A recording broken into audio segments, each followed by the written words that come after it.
50장 1절로 6절입니다. 요셉은 아버지 죽음을 마주하고 애곡합니다. 아버지 얼굴에 자신의 몸을 굽히려 맞대고 울며 입맞춥니다. 요셉 이야기에서 7번째로 요셉이 우는 장면이지요. 아버지 죽음에 얼마나 애도하고 있는가 하는 것을 잘 보여줍니다. 그는 자신 수하에 있는 의사들에게 명령하여 아버지 몸을 방부 처리하게 했습니다. 흥미로운 점은 2절 하반절에서 이스라엘이라 부르고 있는 것입니다. 이것은 획기적인 사건이지요. 창세기 본문은 이어지는 내용에서 이집트인들이 하는 행동들이 이스라엘 가운데 어느 한 사람에게 한 행동이 아니라 이스라엘 그 자체를 위한 행동들이다 라고 하는 것을 은근히 드러내고 있습니다. 이스라엘을 위한 애국 기간이 70일이었습니다. 이것은 일반적인 기간을 훨씬 뛰어넘는 것이죠. 이스라엘에서 일반적인 애국 기간은 7일이었습니다. 사무엘상 31장 13절을 보세요. 야곱의 죽음을 애도하며 행했던 70일간의 애국은 그만큼 특별한 것이지요. 40일간의 방부 처리 기간 이후에 30일을 더 애곡했다는 그런 뜻이 되겠습니다. 이스라엘 가족뿐 아니라 이집트 사람들이 애곡했다 하는 것은 야곱 이스라엘의 죽음이 얼마나 큰 의미가 있는지 보여줍니다. 요셉은 애곡 기간이 끝나자 파라오 집에 정갈합니다. 그는 내가 죽는다. 가나안 땅에 내가 파놓은 내 무덤에다 나를 장사하라. 라고 하신 아버지 유언대로 자신의 아버지를 장사하고 돌아오게 해달라고 청원합니다. 이 청원에 대한 파라오의 대답은 요셉에게 직접 말하는 것입니다. 그가 네게 맹세하게 했던 대로 올라가서 내 아비를 장사하라. 이집트 제2인자인 요셉이 어째서 파라오에게 사람을 보내 허락을 받아야 하는가 하는 점은 의심스러울 수 있습니다만 그가 아버지 상중에 있었다 하는 점을 착안하면 이해할 수가 있습니다. 상중에 있는 사람이 파라오를 직접 찾아가 허락받는 것은 적절치 않기 때문이라고 설명이 됩니다.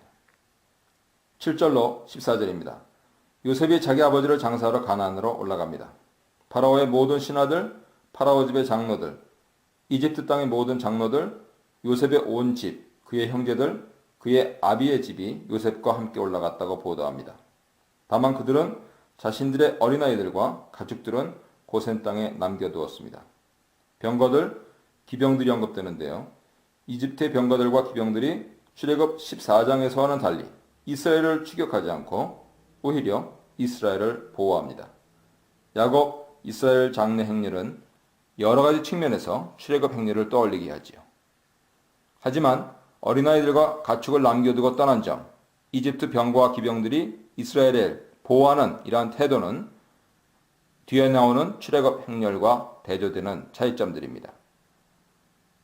야곱 이스라엘 장례 행렬은 요단 건너편 아닷의 타작 마당에 도착합니다.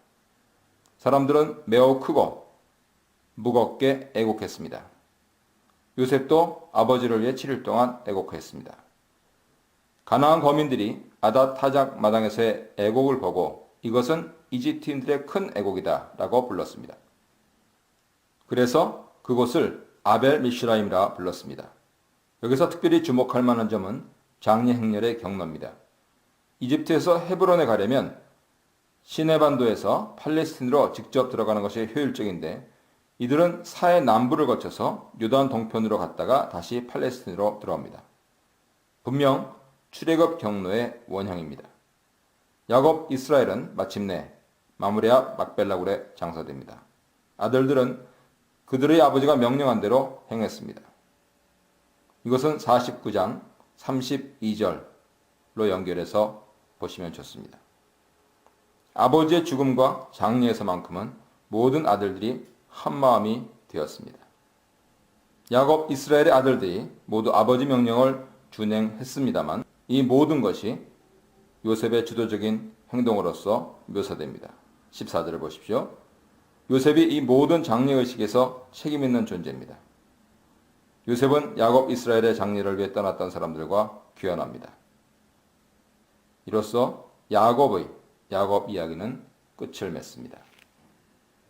이 문단에서는 참다운 연합 그리고 요셉의 죽음과 유언에 대해 묵상해 보시기 바랍니다. 15절로 21절입니다. 형제들은 아버지가 돌아가시자 두려움에 사로잡힙니다. 요셉 마음이 변해서 자신들이 한 일에 대해 보복할 것에 대한 두려움이었죠. 아버지 권위가 사라지면 그동안 참아왔던 원한을 풀지 않을까 우려한 것입니다. 형들은 두 가지 방법으로 요셉에게 용서를 구합니다. 우선 요셉에게 전달자를 보내 간접적인 방법으로 용서를 구합니다. 이런 행동은 창세기 32장에서 야곱이 종을 보내 에서 마음을 탐색하려 했던 행동을 떠올리죠. 형들은 전달자에게 아버지 말을 인용해서 용서를 구하도록 합니다. 아버지가 돌아가시기 전에 명령하여 하신 말씀이라 하면서 내용을 전달하지요. 여기서 용서하다라고 하는 것은 나사인데요. 악행과 죄를 지고 가다 이렇게 번역할 수가 있습니다. 하지만 용서는 말로만 되지는 않지요. 자신에게 행한 악행과 죄를 지고 갈 수 있는 힘과 그렇게 하겠다는 마음의 결단이 있을 때 가능하기 때문입니다. 이때 요셉은 웁니다. 이것이 요셉 이야기에 나타난 요셉의 마지막 울음 장면입니다. 그의 울음은 안타까움의 눈물이지요. 아직도 자신의 진심을 알아주지 못하면서 과거 잘못에 대한 죄책감, 두려움에서 벗어나지 못하고 있는 형들에 대한 안타까운 마음이 요셉으로 눈물을 짓게 했습니다. 이제 형들은 직접 요셉을 찾아와 말합니다. 요셉 면전에서 엎드립니다. 형제들이 엎드리면 특별하지요. 44장 14절에서는 그들이 요셉에게 엎드린 줄 몰랐습니다. 하지만 여기에서 형들은 이제 자신들의 동생 요셉임을 알고 엎드리고 있습니다. 창세기 37장 9절에 요셉 꿈의 실제적인 성취죠. 형들은 요셉에게 말합니다. 보소서 우리는 당신의 종들입니다. 이 말은 자신들의 잘못에 대한 대가로 요셉의 종이라도 되겠다는 의지의 표현이고 요셉의 용서를 구하는 말입니다. 형들의 엎드림을 보고 요셉이 반응합니다. 더 이상 울지 않습니다. 대신 지금까지 일들에 대한 평가와 자신이 하려는 것을 분명히 밝힙니다. 두려워하지 마소서 내가 하나님을 대신하리이까. 형들의 의도에 대한 거부면서 동시에 자신의 일과 하나님 일을 구분하는 말입니다. 그러면서 당신들은 나를 해하려 하였으나 하나님은 그것을 선으로 바꾸사 오늘과 같이 많은 백성의 생명을 구원하게 하시려 하셨다라고 말합니다. 많은 백성의 생명을 구하는 일이 하나님의 궁극적 목적이라는 사실을 분명하게 보여주지요. 이러한 하나님 목적이 성취된다고 해서 형들이 저지른 잘못이 정당화되는 것은 아닙니다. 죄의 결과는 하나님 처리하시죠. 요셉은 하나님 일을 자신이 하지 않겠다 말하고 있습니다. 그는 오직 자신이 할 수 있는 일을 말합니다. 그것은 형들과 그들의 자녀를 돌보는 것입니다. 이러한 요셉의 반응은 단순한 용서 차원에 머무르는 것이 아니고 용서를 넘어서 계속적으로 생존과 공존, 상생을 가능하게 하는 화해와 돌봄의 행위 그 자체입니다. 22절로 26절입니다. 요셉의 마지막 생애입니다. 요셉은 자신의 가족뿐 아니라 자기 형제들의 가족과 함께 이집트에서 110년을 살았습니다. 에브라임에게 속한 자손 3대, 므낫세의 아들 마길의 자손들도 보았습니다.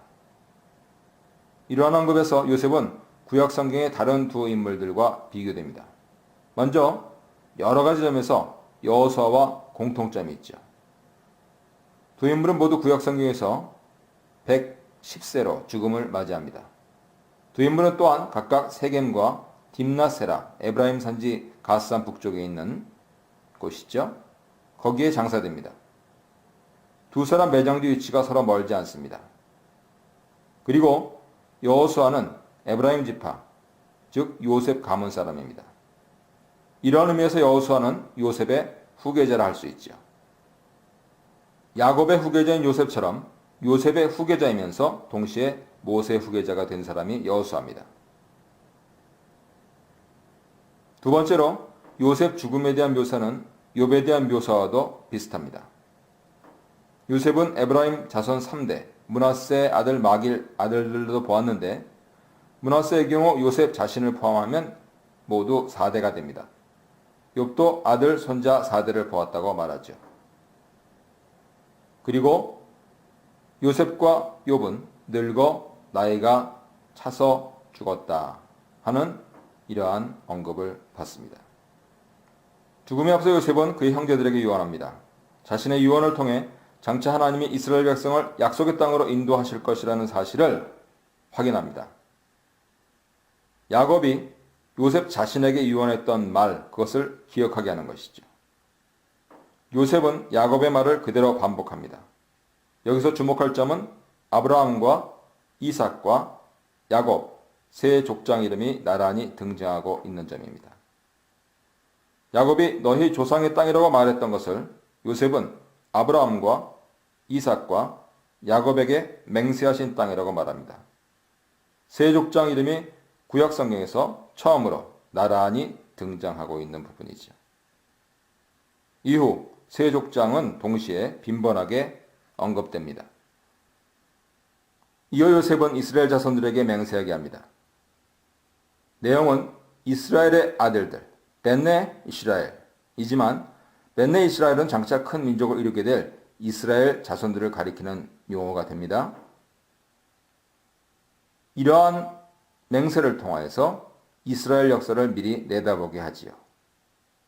그가 이스라엘 자손들에게 맹세하게 한 내용은 자신의 뼈들을 가지고 올라가라는 것입니다. 이것 또한 야곱이 요셉 자신에게 요구했던 바와 동일합니다.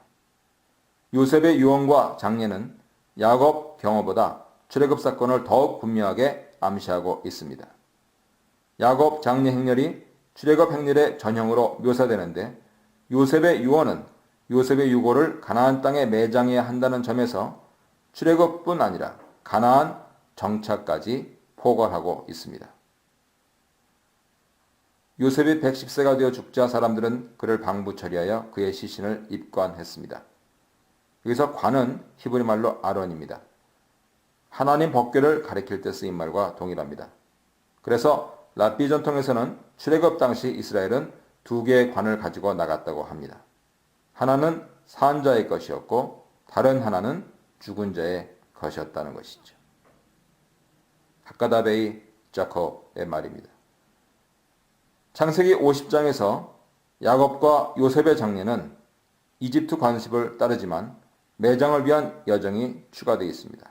야곱은 창세기 50장에서 완료되나 요셉의 관은 출애굽 시에 이스라엘 백성이 가지고 갔고 많은 시간이 흐른 후에야 비로소 세겜에 매장되었습니다.